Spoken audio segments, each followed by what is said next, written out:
8월 2일 토요일 새벽 예배를 하나님 앞에 올려드리겠습니다. 오늘 우리에게 주시는 하나님의 말씀은 요한계시록 21장 9절에서 21절 말씀입니다.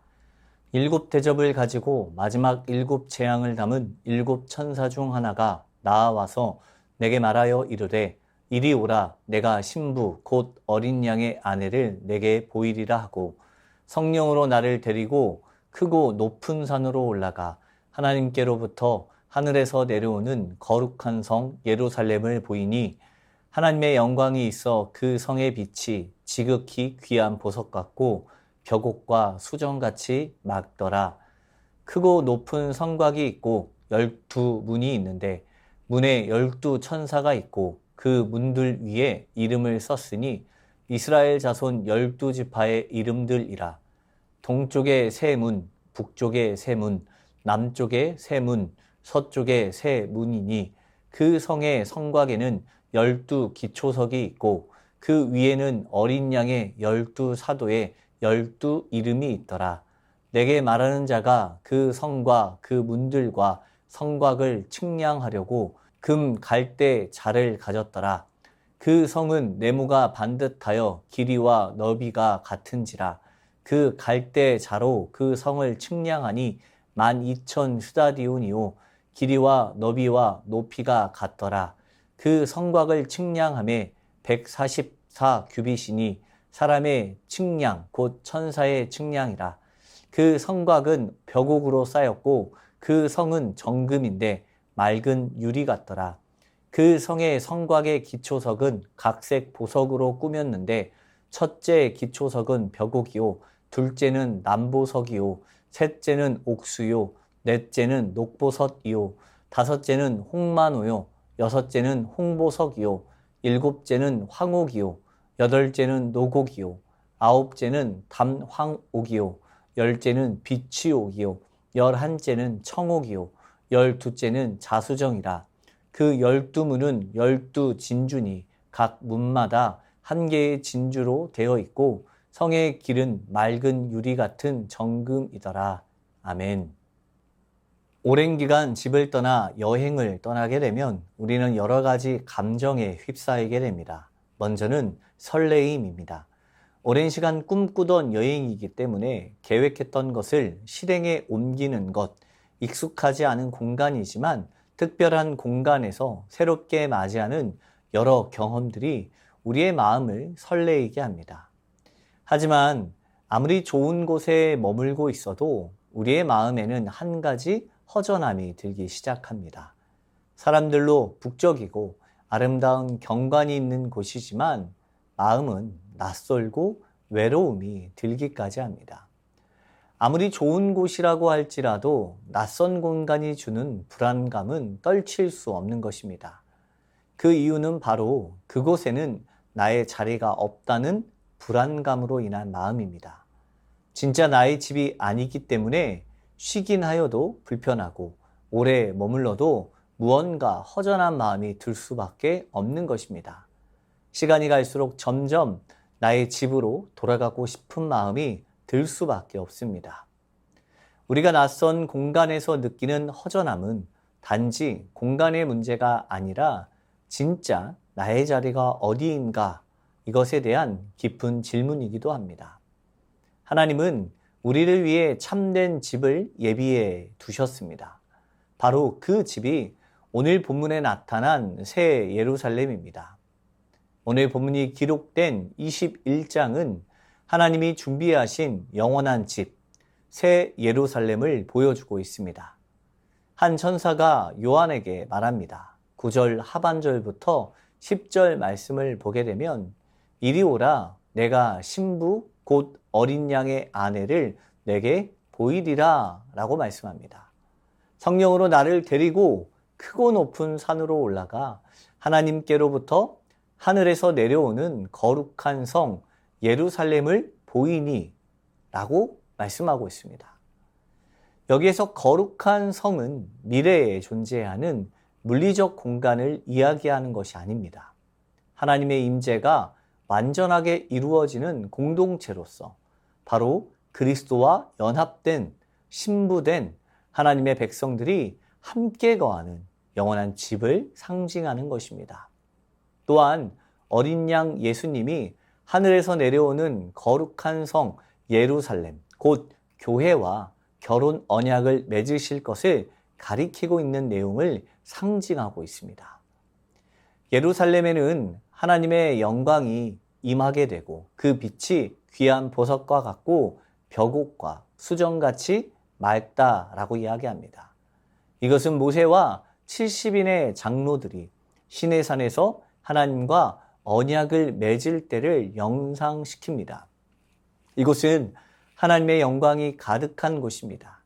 빛이신 하나님이 친히 중심에 계시기 때문에 그 영광과 아름다움이 가득한 곳으로 더 이상 어둠이 없는 곳임을 알 수 있습니다. 요한은 계속해서 거룩한 성, 새 예루살렘에 대해서 매우 구체적이고 장엄한 언어로 묘사하고 있습니다. 성곽은 변옥으로 하나님의 영광을 반사하는 보석으로 쌓였고 성 전체는 정금, 그것도 맑은 유리 같은 금으로 되어 있습니다. 성곽의 기초석은 각색 보석으로 꾸며졌습니다. 이 보석들은 대제사장의 흉패에 달린 12보석과 연결되며 이스라엘 12지파를 상징하는 것입니다. 이 묘사는 문자 그대로 도시의 구조라기보다 하나님의 백성의 완전한 구속과 영광스러운 회복에 대해서 그리고 하나님과의 영원한 교제를 보여주는 상징적인 메시지입니다. 성곽과 기초석에 쓰인 보석들은 단지 장식이 아니라 하나님의 임재를 반사하는 도구입니다. 출애굽기에서 아론의 흉패가 이스라엘을 대표하였듯이 새 예루살렘의 기초석은 사도들과 구약의 백성 모두를 포괄하는 구속받은 공동체를 상징하며 교회의 연속성을 보여주고 있습니다. 성곽의 보석, 문을 이루는 진주, 정금의 길은 모두 거룩함, 안전, 영광을 상징합니다. 이로써 예루살렘 성이 건축물이 아니라 하나님이 친히 거하시는 완전한 회복의 공간임을 보여줍니다. 하나님의 백성의 존귀함과 그 문을 지키시는 하나님의 보호하심을 통하여서 혼미한 이 세상에서 하나님의 임재가 얼마나 중요한지 다시 한번 가르쳐 줍니다. 이 도성은 미래에만 존재하는 장소가 아닙니다. 하나님은 지금 이 땅에서도 교회를 통해 그리고 성도의 거룩한 삶을 통해 새 예루살렘을 이루어 가고 계십니다. 베드로전서 2장 5절에서는 우리를 산돌이라고 말합니다. 하나님은 지금도 우리 각 사람을 새 예루살렘의 기초석과 같이 다듬고 계십니다. 그분의 거룩한 도성에서 성도의 삶은 하나님의 빛을 반사하는 삶을 살아갈 수 있도록 더욱 힘써야 할 것입니다. 그리고 지금의 눈물의 길은 장차 하나님께서 영광의 길이 되어질 수 있도록 이끄실 것을 우리는 신뢰하며 살아가야 합니다. 요한계시록 11장 8절에서 하나님의 증인들이 죽임당한 장소를 큰 성의 거리라고 표현합니다. 하지만 오늘 본문에서는 그 길이 맑은 유리 같은 정금의 길이라고 변화되었습니다. 이것이 바로 하나님의 약속입니다. 지금은 짓밟히고 눈물로 걷는 인생의 길처럼 보인다 해도 하나님은 반드시 그 길을 영광의 길로 바꾸어 주실 것입니다. 성도님 여러분, 우리는 단지 초라한 이 땅의 존재가 아닙니다. 우리는 하나님의 영광의 도성, 새 예루살렘의 일부입니다. 하나님은 우리를 보석처럼 귀히 여기시고 지금도 우리를 빚어가고 계십니다. 세상이 우리를 무시해도 우리는 하나님의 집을 향해 가는 순례자입니다. 믿음 안에서, 소망 안에서 긍지를 가지고 살아갈 수 있기를 바랍니다. 그리고 그날 우리는 마침내 완성된 새 예루살렘 안에서 주님의 얼굴을 대면하게 될 것입니다. 그 영광의 날을 바라보며 오늘 이곳에서 주님의 임재를 사모하며 살아가는 저와 여러분이 되기를 축원합니다. 주신 말씀 기억하며 기도하겠습니다. 우리의 삶이 하나님의 영광을 반사하는 보석 같은 삶이 되게 하옵소서. 교회 공동체가 새 예루살렘처럼 거룩함과 연합함으로 빛나게 하옵소서. 세상의 고난 가운데서도 하나님의 영광스러운 회복을 바라보게 하옵소서.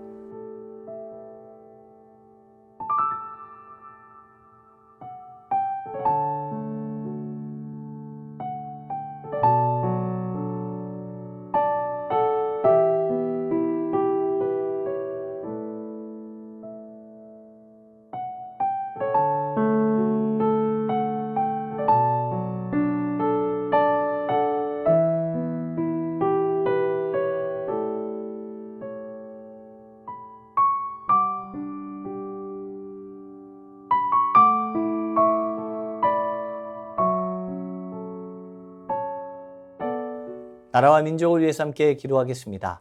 어려움에 처한 기업과 개인들이 하나님의 은혜로 다시 일어서게 하시며 고통 가운데 있는 이들이 전능하신 하나님의 돌보심과 회복을 경험하게 하옵소서. 음란과 탐욕과 거짓이 가득한 언론, 미디어, 문화계를 정화시켜 주시고 믿음의 선한 싸움 가운데 거룩한 문화를 전파하게 하옵소서. 중동 지역과 우크라이나에 전쟁이 종식되게 하시고 이 땅에서 고통당하는 자들이 하나님의 치유와 회복을 경험하게 하옵소서.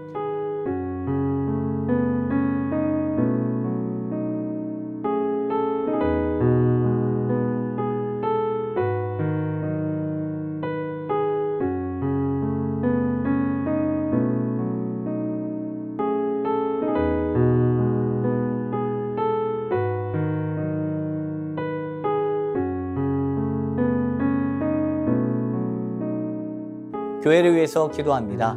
진행되고 있는 다음 세대 여름 사역 위에 함께하여 주시고 세상의 유혹과 가치관 속에서 믿음을 지켜나가는 믿음의 세대 되게 하옵소서. 무더위 속에서 활동하는 모든 성도의 건강과 안전을 지켜주시고 주님의 평강으로 살아가는 성도의 삶이 되게 하옵소서. 담임 목사님과 부교역자 모든 중직자들이 그리스도를 더욱더 알아가는 일에 힘쓰게 하시고 말씀과 기도로 바로 서게 하옵소서.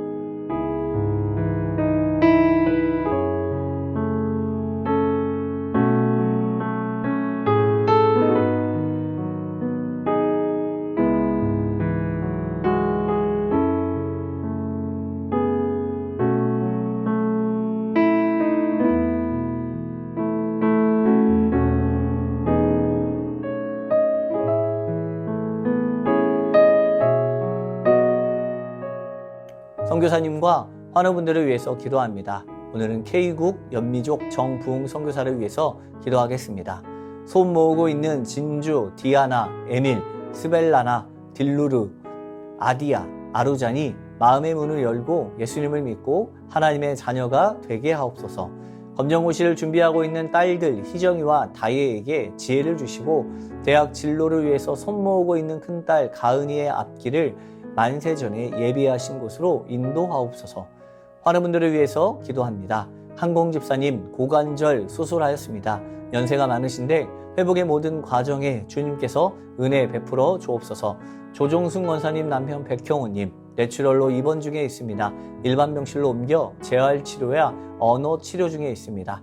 회복시켜 주시고 일상생활이 가능하게 하옵소서. 밭훈규 집사님 뇌경색 치료 후 재활을 통해 나아지고 있습니다. 리을 발음이 잘 안 되는데 혀가 풀리고 잘 회복될 수 있는 은혜를 주옵소서. 박세은 집사님 유방암 발병 이후 뼈로 전이된 상황 가운데 있습니다. 육신의 모든 통증이 사라지고 마음 가운데 하나님의 깊은 위로와 회복의 은혜가 충만히 임하게 하옵소서. 양금숙 성도님 조직검사 결과 암세포가 보이지 않아서 3개월 후에 다시 검사하기로 하였습니다. 이후의 모든 치료의 과정 속에 주님이 함께 하옵소서. 김민정 이집사님 방사선 치료의 효과가 크지 않아 현재는 호르몬제로 치료를 받고 있습니다.